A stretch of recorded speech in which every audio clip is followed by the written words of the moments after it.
Hello, everyone. Thank you very much for joining me. I have an informative and transformative message for you today. Before I get into that, though, there are a couple things that I want to talk to you about. So, the most fun thing about being an Akashic Records practitioner is going into past lives, hands down. And the experience of going into past lives just feels different. It's more immersive, it's more like familiar sensationally with what I'm used to in this body that I'm operating in now. And kind of, the nature of the work I'm doing and the ones who I'm doing the readings for, oftentimes I'm going into lifetimes where there were healing gifts of some kind. There were intuitive superpowers of some kind, and those are karmic imprints that we're looking to bring forward into the now, obviously, so it can help you on your spiritual path and your process of expanding your consciousness and returning to oneness. So we'll go into those past lives, we'll see the healer, we'll see the high spiritual thinker, we'll see lifetimes where we were setting the tone vibrationally for, collectives of people. We'll see lifetimes within, the history that everybody knows. We'll see lifetimes in the Old Kingdom, the Atlantean and the Lemurian lifetimes.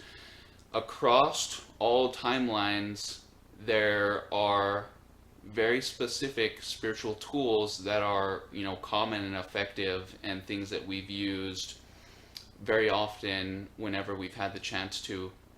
So if you go into Egyptian lifetimes, you will always see a wand or a staff or something symbolic to help you focus your intention. And, the Egyptians having those tools were inspired by the Atlanteans and the Lemurians who had them before. So if you go into an Atlantean or a Lemurian lifetime, the spiritual tools that you see are almost incomprehensible. But I have managed to embed myself in the Old Kingdom timelines so thoroughly that I've been able to bring some of that back with me.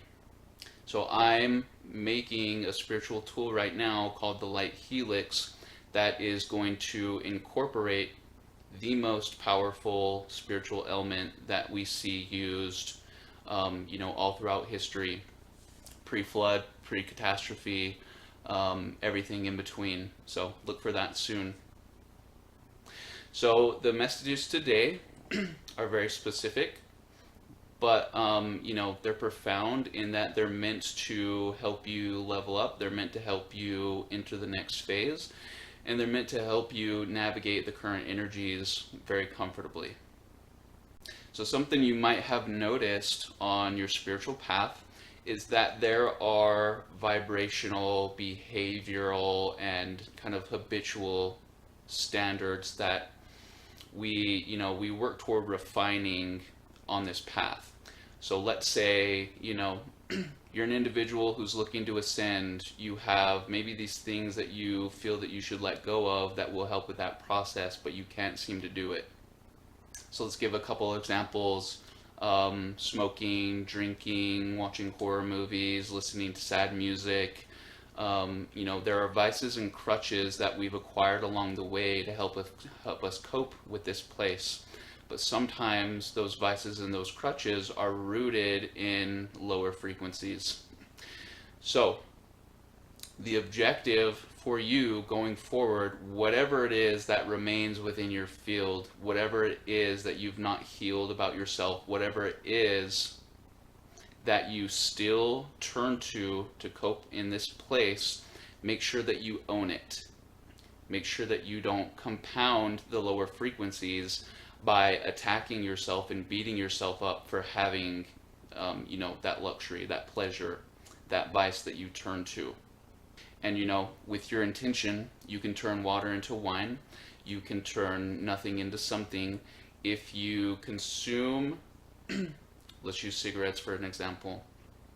If you smoke a cigarette and the entire time you're smoking it, you are berating yourself about doing it, you are compounding and amplifying all the lower frequencies that are embedded in you by having that action taken. These are vibrational pitfalls that we can't really afford to have right now. And you may look out in the world and notice that the light is hitting the surface in increased increments. I don't know if you've noticed the solar activity recently, but things are happening. Spirit needs you in your vibrational integrity. Ideally, you put the cigarettes down, you put the drinks down, you put the junk food down. But if you're not in a position to do that, at least own what you do and transmute the lower frequencies of the action itself in the best way that you can. So why is that important? Because your spiritual technology is trying to function properly, and if you are engaging in lower activities and then bringing lower thought frequencies on top of that, your light body is going to struggle. And the cool thing right now with the increase in solar activity and everything that's going on is that a lot of you don't even need to open your third eye energetically to see the light body, and that you can actually use your physical eyes to observe the energetic elements of you. And I want to tell you how to do that right now. So in the last video, we mentioned the importance of drinking from the sun. And I myself have found that, energetically, I do not function at as high a level as I would have if I spent, 10 or 15 minutes in the sun with the intention of fueling my spiritual parts. So, when I'm on the spot, when I'm entering a session and I haven't charged my batteries or taken care of myself, those spiritual parts are going to respond to the moment that I'm in, and the work that I've done before doesn't really matter. That's why we will always encourage you to engage in new things even if you don't feel like you're ready, because you're gonna trigger your systems into the response that you were looking for. So if you've been preparing to do readings for people, get in session, let Spirit do the work. Leave the session feeling, what was I worried about? I'm a natural at that. It's something that I was born to do. But it's not fun to use all of your spiritual chi on behalf of others. You need to, you have your own ascension to work on. You have your own expansion of consciousness to focus on. You have your own etheric experiences to manifest. So I'm going to tell you how to see your light body. So what you want to do is you want to go out in the sun, and like I said, you want to be out there for 10 or 15 minutes. Anything longer than that is usually a little bit too much and your battery starts draining after a certain point. But what you want to do is you want to sit in the sun and you want to ask that your creator charge your light body, and that those those atoms and particles of light be integrated into your spiritual self, and then amplify the light of your consciousness. So go out there with this intention. If you can integrate or incorporate the visual aspect of the experience, sit there in the sun and within your mind's eye, see your light body glowing. See yourself illuminating thoroughly an empty void. And what you want to do next is you want to go into your house, and as fast as you can, you want to go into a completely dark room. And from that point, you will want to create, or you'll want to open your eyes to the very minimum. So you'll want to just open your eyes a very, very small crack. And there might be a slight adjustment period, but you should hold your arms out and you should be able to see your light body glowing from within your cellular structure. And then from that point, it's game on, because you actually see the results of the work that you were doing, and you understand, if I take time to focus and nourish myself and drink from that natural source that is available to me, I can charge my spiritual batteries, I can align my chakras, I can clear my meridians. There can be a lot accomplished in that 10 and 15 minutes. And then you're set for the next 24 hours, no matter what you do. So I have been charging in the sun a lot.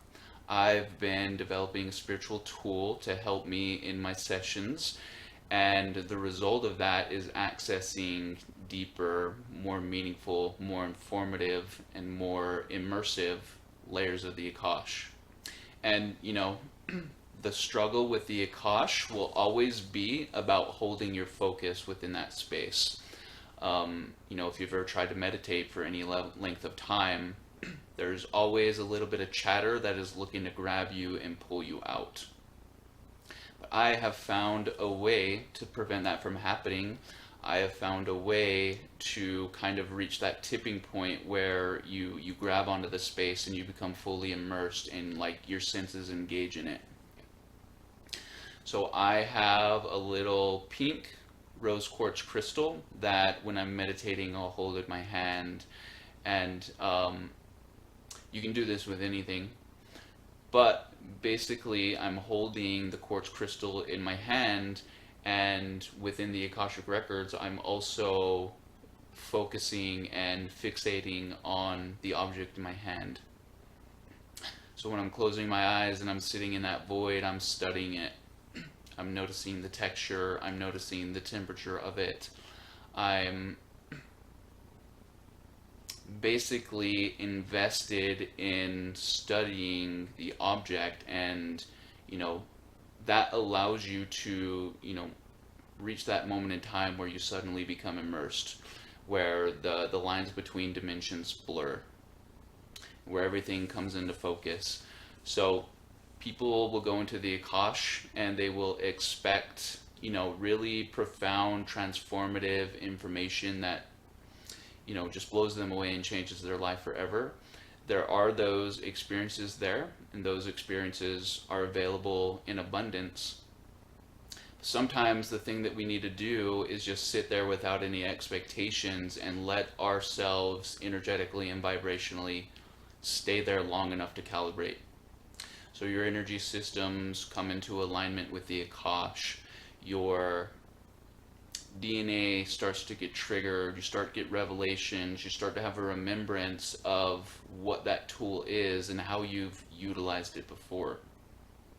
Many of you right now are experiencing a mass purge of karmic imprints that no longer, are no longer relevant to your experience during this shift.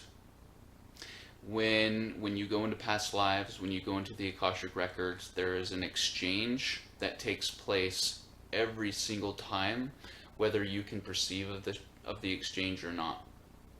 So what you need to do is you need to enter the Akashic records, and you need to use your clairknowing to solidify in your awareness that something important happened for me in those moments. Many of you are going to be showing your past are going to be shown your past lives very vividly. Many of you have already been seeing your past lives without knowing that that's what you're observing. And the new levels that I've been accessing in the Akash, or the different levels, I've been accessing an aspect of the records that is known as ascended willings. These are moments in time during, whatever incarnation where there was something energetically potent, and the quantum reality is the real one.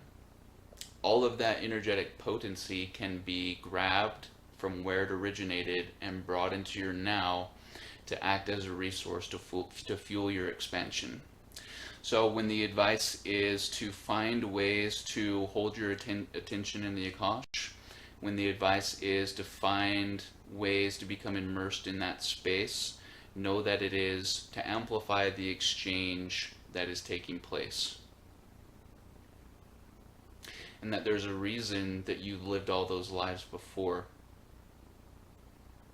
And it is time for you in this now moment to reap what you've sown, to pick the fruits of your labor, and to enjoy them thoroughly without any scarcity getting in the way of that.